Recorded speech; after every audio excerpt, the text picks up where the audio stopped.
নমস্কার। আপনার সময় আমার গল্পের সকল স্নেহের দর্শক বন্ধুদেরকে জানাই আমার ভ্রমণ গল্পে স্বাগত। আজকের ভ্রমণের গন্তব্য মুর্শিদাবাদ জেলার বড়োয়া ব্লকের এমন একটি গ্রাম, যে গ্রাম কিনা মুর্শিদাবাদের শেষ সীমান্তে, অর্থাৎ এই গ্রামের পরেই শুরু হচ্ছে বীরভূম জেলা। হ্যাঁ বন্ধুরা, মুর্শিদাবাদের এমন এক সীমান্তেই রয়েছে এমন এক পৌরাণিক ইতিহাস, যা কিনা আজ আমি আপনাদের সামনে তুলে ধরার চেষ্টা করব। সঙ্গে থাকুন। নমস্কার বন্ধুরা, আমি আবার আপনাদেরকে আরেকটি নতুন জায়গায় ঘোরাতে নিয়ে চলে এসেছি। মুর্শিদাবাদেরই এমন একটি জায়গাতে, যে জায়গা বলতে গেলে এক প্রকার মুর্শিদাবাদ এবং বীরভূমের ঠিক বর্ডার অঞ্চলেই। এটি মুর্শিদাবাদেরই শাহরা নামক গ্রাম, যেই গ্রামে মা শঙ্কটেশ্বরী মন্দিরে আপনাদেরকে আজকে ভিডিওর মাধ্যমে আপনাদেরকে তুলে ধরছি। প্রথম দিন থেকেই আমি আমার ভিডিওগুলোতে বলে এসেছি যে মুর্শিদাবাদের আনাচে কানাচে ইতিহাস পরিপূর্ণ, আর সেই ইতিহাস খুঁজতে গিয়েই সন্ধান পাই মুর্শিদাবাদের শাহরা গ্রামের এই মন্দিরের স্থানের কথা, যা 2449 খ্রিস্টপূর্বাব্দের আগেই এই স্থানে মা শঙ্কটেশ্বরীর প্রাদুর্ভাবের মহিমার কথা জগৎ সংসার জানতে পেরেছে। পৌরাণিক কাহিনীতে উল্লেখ রয়েছে, মহাভারতের যুদ্ধের পূর্বে পাণ্ডবেরা যখন অজ্ঞাতবাসে ছিল, তখন পঞ্চপাণ্ডবের সংকট কাটাতে তাদেরই মাতা কুন্তী মা শঙ্কটেশ্বরীর পূজা করলে তাকে স্বপ্নাদেশ দেয়। আর বলা হয় যে পাণ্ডবেরা যাতে এই স্থানে এসে মা শঙ্কটেশ্বরীর প্রাণ প্রতিষ্ঠা যাতে করে। সেই স্বপ্নাদেশের আদেশ অনুযায়ী পাণ্ডবেরা মুর্শিদাবাদের এই শাহরা গ্রামে, এই অঞ্চলে যুধিষ্ঠির শঙ্কটেশ্বরী মায়ের পূজার মাধ্যমে তার প্রাণ প্রতিষ্ঠা করেন। সেই সত্যযুগ শেষ সময় থেকেই মা এখানে বিরাজ করছে। বলা বাহুল্য, পুরাণ বা পৌরাণিক কাহিনী হলো সমাজে প্রচলিত লোককাহিনীর এক প্রাচীন ব্যাখ্যা, যা সাধারণত প্রাচীন ও মধ্যযুগ থেকে পৌরাণিক কাহিনীগুলো আবর্তিত হয়ে এসেছে দেবদেবীদের ঘিরে। কার্যতই পৌরাণিক কাহিনী একটি পবিত্র আখ্যান, কারণ এই ধর্মীয় বা আধ্যাত্মিক তাৎপর্যপূর্ণ ব্যাখ্যা যা পরমাত্মাকে পরম শান্তি প্রদান করে। সেই রকমই প্রাচীন পৌরাণিক কাহিনীর সঙ্গে যুক্ত মুর্শিদাবাদের এই স্থান। তাহলে চলুন এই স্থানের এই মন্দিরের চারিপাশ আপনাদেরকে ঘুরিয়ে দেখাই। আমি ঠিক মন্দিরের পেছন পোর্শনে, হচ্ছে মায়ের গর্ভগৃহের ঠিক পেছন পোর্শনটা, এক প্রকার গর্ভগৃহের পেছনের ওয়াল, ঠিক আছে। এইখানেই মা বিরাজ করছে। মা শঙ্কটেশ্বরীর পাশেই শঙ্কটেশ্বরের মন্দির। হ্যাঁ, এখানে বাবা ভোলেনাথ বিরাজ করছে। এই হচ্ছে বাবা ভোলেনাথের মন্দিরের সম্মুখ অংশ। এখানে নন্দী বিরাজমান, তার পাশেই বাবার মন্দিরে ঢোকার প্রবেশ দ্বার। এইখানেই বাবা বিরাজ করছে। সুন্দর কারুকার্য রয়েছে। এই যে বাবা ভোলেনাথের পঞ্চ মুখের যে একটা মূর্তি আপনারা মন্দিরের গায়ে দেখতে পাচ্ছেন, বাবার বিরাজের পাশেই মায়ের মন্দির। এই মন্দির আপনারা না এসে দেখলে মন্দিরের অপরূপ সৌন্দর্য হয়তো আপনারা উপলব্ধি করতে পারবেন। বিভিন্ন রূপ তুলে ধরা হয়েছে, মায়ের বিভিন্ন রূপ এখানে রয়েছে। দেখতেই পাচ্ছেন মা কালীর রূপ, বড় একটি, তার পাশে আর একটি, ঠিক আছে। আর এই ছোট ছোট মায়ের বিভিন্ন রূপ এখানে তুলে ধরা হয়েছে। এই হচ্ছে মন্দিরের সম্মুখ অংশ। এই অংশের যে এই গেট, সেই গেট বরাবর সিঁড়ি দিয়ে কিন্তু পুরোপুরি আপনারা নেমে পড়বেন এই সামনে এক জলাশয় রয়েছে, সেই জলাশয়ের দিকে।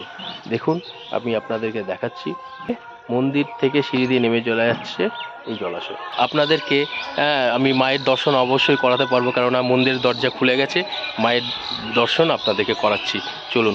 তাহলে দর্শক বন্ধুরা, আপনারা আমার এই ভিডিওটি দেখে ও শুনে কিছুটা হলেও উপলব্ধি করতে নিশ্চয়ই পাচ্ছেন যে মহাভারতের সত্যযুগ থেকে বর্তমানের কলিযুগের সংযোগের দৃষ্টান্ত স্বরূপ মা শঙ্কটেশ্বরীর এই পবিত্র স্থানের গুরুত্ব কতখানি, যা সাক্ষী হতে পেরে আমি সত্যিই ধন্য। তবে আমার দর্শক বন্ধুদের জানার উদ্দেশ্যে বলে রাখি, বর্তমানের এই মন্দির নতুন হলেও মন্দিরের গর্ভগৃহে অধিষ্ঠিত দেবী শঙ্কটেশ্বরীর অস্তিত্ব কিন্তু সেই সত্যযুগের বহু পূর্ব থেকেই। এই শঙ্কটেশ্বরী মা যে কতখানি জাগ্রত, তা আমি এই মন্দিরের এক বয়স্ক সেবায়েতের সঙ্গে কথা বলার মাধ্যমে মায়ের মহিমা ও পুরনো পৌরাণিক ইতিহাস জানার মাধ্যমে আপনাদের সামনে তুলে ধরার চেষ্টা করব। তবে চলুন তার আগে মায়ের দর্শন করে আসি। এই হচ্ছে মা সংকেতেশ্বরী, যা আমার ভিডিওর মাধ্যমে আপনারা এখন দর্শন করছেন। এই মন্দিরের সম্পর্কে কিছু কথা এখানকার সেবায়েতের কাছে আমরা একটু শুনে নেব। শিল্পীকে মা স্বপ্ন দিয়েছিল যে আমি সংকটের এখানে আছি, তো তার বিরাট সংকট অজ্ঞাতবাসের সময় তারা এই বিশ্বচন্দ্রপুর কোটাসপুর এসব অঞ্চলে বিচরণ করছে। আচ্ছা পঞ্চপাল আচ্ছা। তখন এসে দেখছে যে এখানে তো কিছুই নাই, খুঁজতে খুঁজতে এখানে এসেছে। আসার পরে দেখছি যে এখানে কিছুই নাই, সব জঙ্গলে ভর্তি ছিল আর কি। মন্দির বা কিছু ছিল না। পুজো কি হবে না গাছের ফল এবং পুকুরের জল এই দিয়ে স্বয়ং যুধিষ্ঠিরকে বললে তুই পুজো কর, দিয়ে পুজো করেছিল। এবং তখন মা স্বপ্ন দিল যে যারা সংকটে পড়বে তারা আমার কাছে এলে আমি তাদেরকে সংকট থেকে উদ্ধার করবো। হ্যাঁ, যুধিষ্ঠির এখানে এসে মাকে পুজো করে গেছেন, তার মানে তো সেই মহাভারতের সময় থেকে এই মন্দির মায়ের। যদি ধরা যায় আমি কি বলছি যে মাটির পাত্র ঢাকা আছে মূর্তিটা। আচ্ছা। তাহলে আমার যা ধারণা বৌদ্ধ হামলার সময় একটা মূর্তি ছবি একটা প্রবণতা ছিল। হ্যাঁ হ্যাঁ হ্যাঁ। তখন কোন সাধক ওটাকে মাটির পাত্র দিয়ে ঢাকা দিয়ে যাতে মূর্তিটা চুরি না হয়।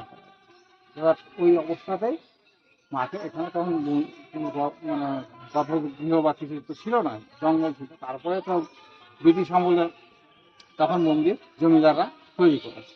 আচ্ছা। আর বর্তমান যে অবস্থা এটা রিমডেলিং ভক্তদের দানের উপর ভিত্তি করে এটা তৈরি হয়। আচ্ছা। না, সেই সময় কোন জমিদার তখন চাতালটা মন্দিরে মায়ের চাতালটা তৈরি করেছিল? জনরঞ্জন রায়। কে? জনরঞ্জন রায়। জনরঞ্জন রায়, মানে জমিদার জনরঞ্জন রায় তখন মায়ের চাতালটা তৈরি করে দিয়েছিল। আচ্ছা, সেটা কত সাল হতে পারে? সেটা 1700-1800। 1700-1800 সালে। বেশ। যখন যুধিষ্ঠির এখানে এসেছিলেন তখন তো এই পাশে তো জঙ্গল টঙ্গল ছিল, তখন জঙ্গল ছিল। তখন মা কি এখানে নিজে থেকেই উঠেছিল নাকি? মা নিজে থেকেই উঠেছিল এখানে? আচ্ছা, মা তাহলে এখানে নিজে থেকেই উঠেছিলেন। আচ্ছা, তা এই মায়ের এই মন্দির থেকে গর্ভগৃহ থেকে সোজা এই যে সিঁড়ি চলে এসেছে, হ্যাঁ, পুরো জলাশয়ে।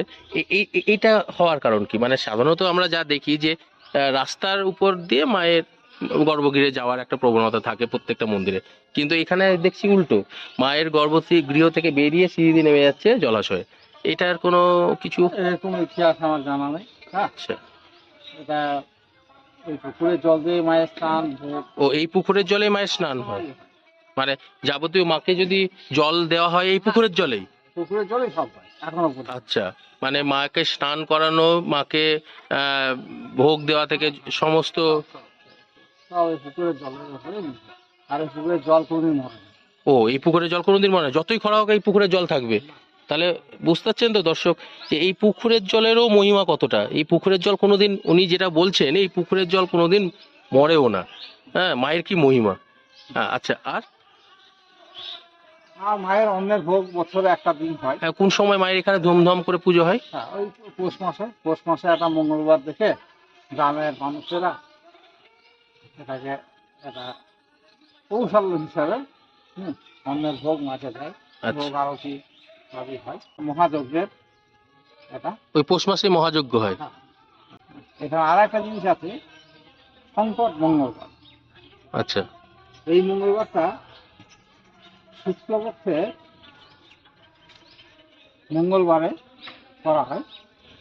মানুষ সংকটে পড়লে, হয়তো মেয়ের বাচ্চা হচ্ছে না, ছেলের চাকরি হচ্ছে না, কি হয়তো জমি সংক্রান্ত কোনো সমস্যায় ভুগছে, তখন মাকে যদি মায়ের কাছে এসে ওই সংকট মঙ্গলবার বছরে একটা করে 3 বার করতে হয়, তাহলে মা উদ্ধার করে তাকে এই সংকট থেকে।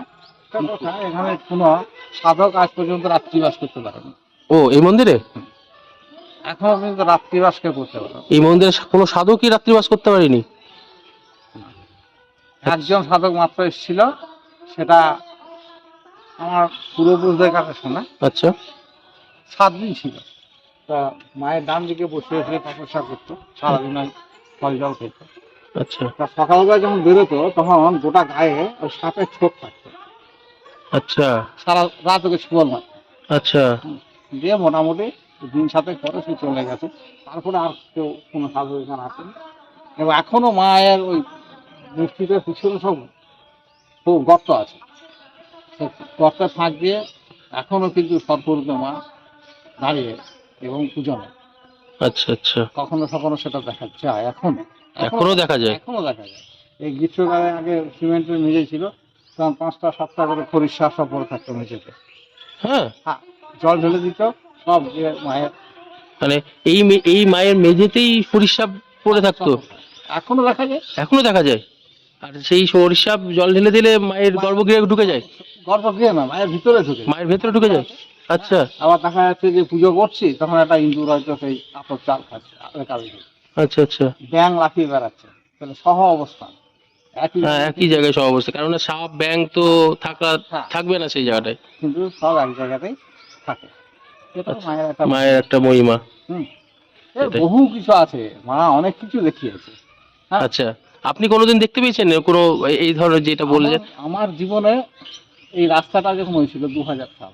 আচ্ছা সেই সামনের রাস্তাটা? হ্যাঁ। আচ্ছা হ্যাঁ তা ওই পাকা রাস্তা যখন তৈরি হয় হ্যাঁ তখন এইখানে ওরা ক্যাম্প করেছিল যারা রাস্তা তৈরি করতে। আচ্ছা সেই ক্যাম্পে কম করে 200-250 জন লোক ছিল, হিন্দু মুসলমান সবই আছে। হ্যাঁ, হ্যাঁ, হ্যাঁ তৈরি করতে। তা তো থাকবে। হ্যাঁ দিয়ে তখন ওদেরকে আমরা বলেছিলাম যে দেখো তোমরা আর যা করবা করো, এই পুকুরের জল নষ্ট করো না। মানে আচ্ছা, পুকুরের জল হ্যাঁ, তোমরা ওই হাঁড়ি কাঁড়ি, ভুলভাল জিনিস করতে না করে যাতে। তারা শুনবে কেন, কে কার কথা? হ্যাঁ দিয়ে ওরা ওই পুকুরের জলে ভাত ফেলা ইয়ে করে এসব করছে। তারপরে একদিন রাত্রে দেখছে যে তাঁবু ওপর দিকে উঠে যাচ্ছে, কখনো উপরে উঠছে কখনো নিচে নামছে, সেই বিকট চিৎকার চেঁচামেচি ও এগুলো সব কে কোন ধরে সব ছিটকে সারা রাত পালিয়ে গেছে। সকালবেলা গিয়ে হ্যাঁ আমাদের কাছে গিয়ে ঠাকুমশাই এই ব্যাপার, সারা রাত আমাদের ঘুমাতে দেয়নি। আমি তো তোমাদের বলেছিলাম যে এখানে তোমাদের থাকো না, তোমরা অন্য জায়গায় থাকো, এই জায়গায় আজ পর্যন্ত কেউ থাকতে পারে। দিয়ে তখন কি করবে, ওরা বলছে উপায় কি, তোমরা পুজো টুজো দাও মাকে, স্নান টান করে পুজো, হিন্দু তো আছে, পুজো টুজো দাও, দিয়ে তোমার এখান থেকে চলে যাবে। দিয়ে মায়ের কাছে পুজো টুজো দিয়ে আবার এখান থেকে হ্যাঁ হ্যাঁ হ্যাঁ, ওই যে বাগানটা দেখছো ওখানে গিয়ে আবার তাবু খাটিয়ে হ্যাঁ ওখানে আবার ওরা পুজো মানে রাস্তা তৈরি করে। পৌষ মাস মন্দিরের পিছনে উনুন, ওই জায়গা উনুন ওখানে কিন্তু তৈরি করা আছে। হ্যাঁ একটা দেখলাম উনুন তৈরি করা আছে। হ্যাঁ সে সালের কড়াই, হ্যাঁ মানে 25-30 কড়াই খিচুড়ি তৈরি করা, রান্না করে, সারা রাত ধরে চলে। যে এবার ছেলেগুলো সব উনুনে সব কাঠ ফাট ফেলছে, যে এত লোকের আয়োজন করতে হবে, সময় থেকে লাগতে হবে, যে 12টার আগে ওরা ওই সব করছে। আচ্ছা তো দেখছে যে উনুনের মুখে দুটো সাপে এইভাবে খেলা করছে। আচ্ছা তাই উনুনের মুখে সাপ খেলা করছে? সাপ খেলা করছে। আচ্ছা। তখন বয়োজ্যেষ্ঠ যারা আছে হ্যাঁ। তারা জোরে ইয়ে হবে না, সরে দিয়ে ওরা সরে এসছে। দিয়ে তখন দেখছে যে জেনারেটর অফ হয়ে গেল, জেনারেটর চলছিল, জেনারেটরটা আপনি অফ হয়ে গেল, জেনারেটর অফ হয়ে গেছে। যে তখন ওরা আরো বুঝতে পেরেছে যে মা কিছু বলতে চাইছে। তখন দেখছে ওইখানে একটা সোলার ছিল, হ্যাঁ এই সোলার যেমন আছে ওইখানে একটা ছিল, হ্যাঁ সোলারটা আপনি অফ হয়ে গেল। আচ্ছা তখন ওদের সামনে গেছে, তখন ওদের সব চলে দিয়ে ওরা স্কুল ঘরে গিয়ে সব দিয়ে এবার তখন জেনারেটার এবার যতজন আছে প্রায় 150-200 জন আছে, ওরা সবাই কিন্তু সেই স্টার্ট দিচ্ছে।